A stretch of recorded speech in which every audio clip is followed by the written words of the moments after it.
श्री स्वामी समर्थ. आज आपण सकाळच्या गडबडीत नाश्त्यासाठी बनवला जाणारा उपमा बनवणार आहोत.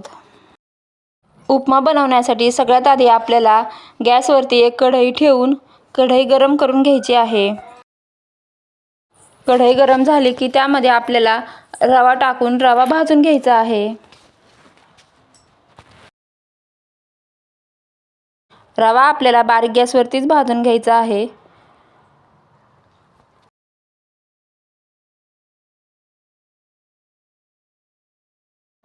रव्यामध्ये अर्धा चमचा तूप टाकून आपल्याला तो बारीक गॅसवरती भाजून घ्यायचा आहे. फुल गॅसवरती भाजला तर तो लवकर करपला जाईल. गोल्डन ब्राऊन रंगावरती येईपर्यंतच रवा आपल्याला भाजून घ्यायचा आहे.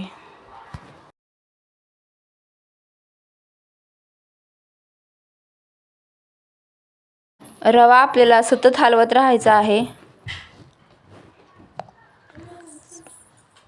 तर तो खाली चिकटणार नाही.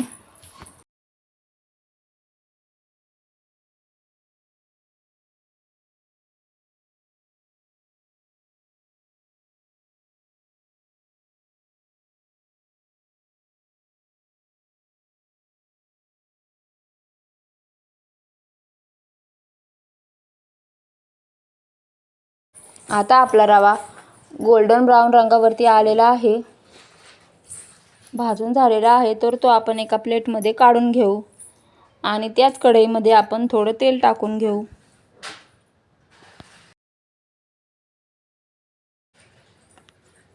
तेल आपल्याला चांगले गरम होऊ द्यायचे आहे.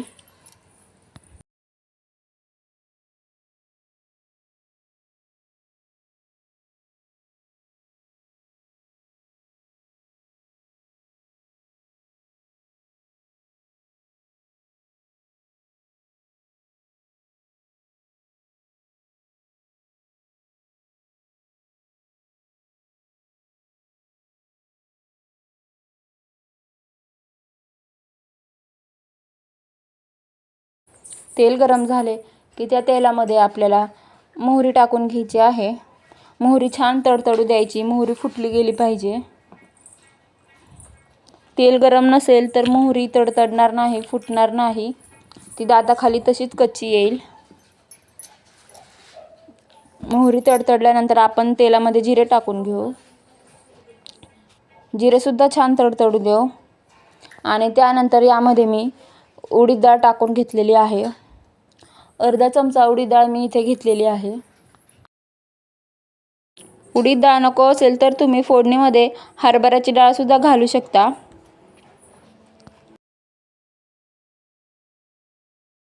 आता आपण फोडणीमध्ये कढीपत्त्याची पाने टाकून घेऊ आणि एक छोटा बारीक चिरलेला कांदा टाकून घेऊ.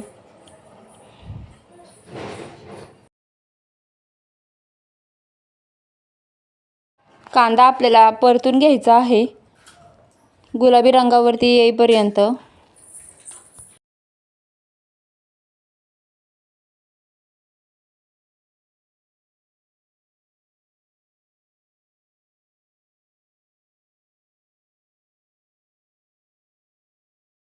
कांदा गुलाबी रंगावरती आला, मऊ पडला की त्यामध्ये आपण बारीक चिरलेली हिरवी मिरची टाकून घेऊ.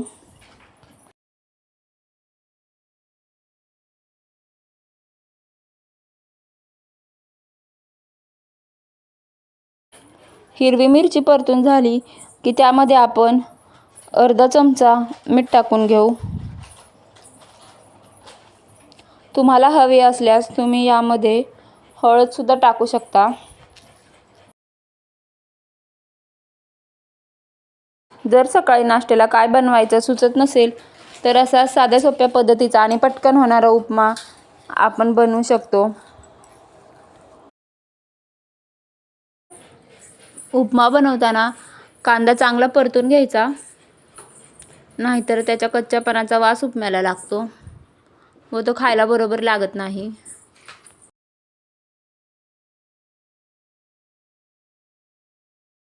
फोडणी छान परतली गेली की त्यामध्ये आपण अर्धा ग्लास पाणी टाकून घेऊ. पाणी आपल्याला उकळू द्यायचे आहे.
पाण्याला उकळी यायला लागली की त्यामध्ये आपण भाजलेला रवा टाकून घेऊ.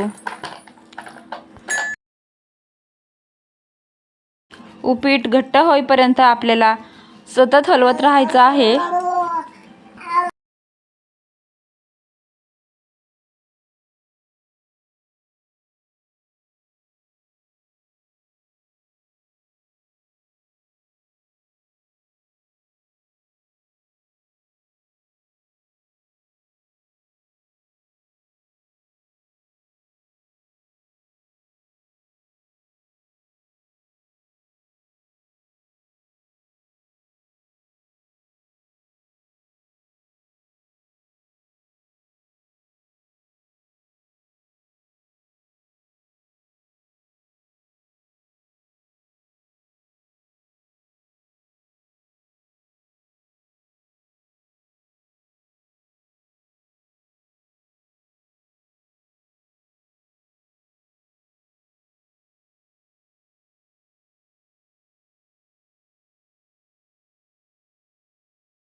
आता आपला उपमा हळूहळू घट्ट होत आलेला आहे.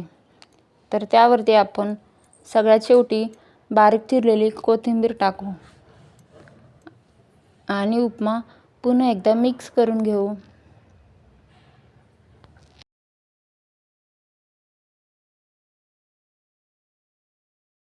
इथे मी शेंगदाणे सगळ्यात शेवटी टाकलेले आहेत. शेंगदाणे उपमा बनवताना टाकायचे नाहीत, नाहीतर नरम होतील, म्हणून सगळ्यात शेवटी टाकायचे, ज्यामुळे शेंगदाणे छान क्रिस्पी आणि कुरकुरीत लागतील. जर सकाळी नाश्त्याला काय बनवायचे सुचत नसेल तर तुम्ही सुद्धा अशाच पद्धतीने उपमा बनवून बघा. बनवायला अतिशय सोपा आणि सगळ्यांना आवडणारा. रेसिपी आवडल्यास लाईक करा. थँक्स फॉर वॉचिंग आणि शेअर करा.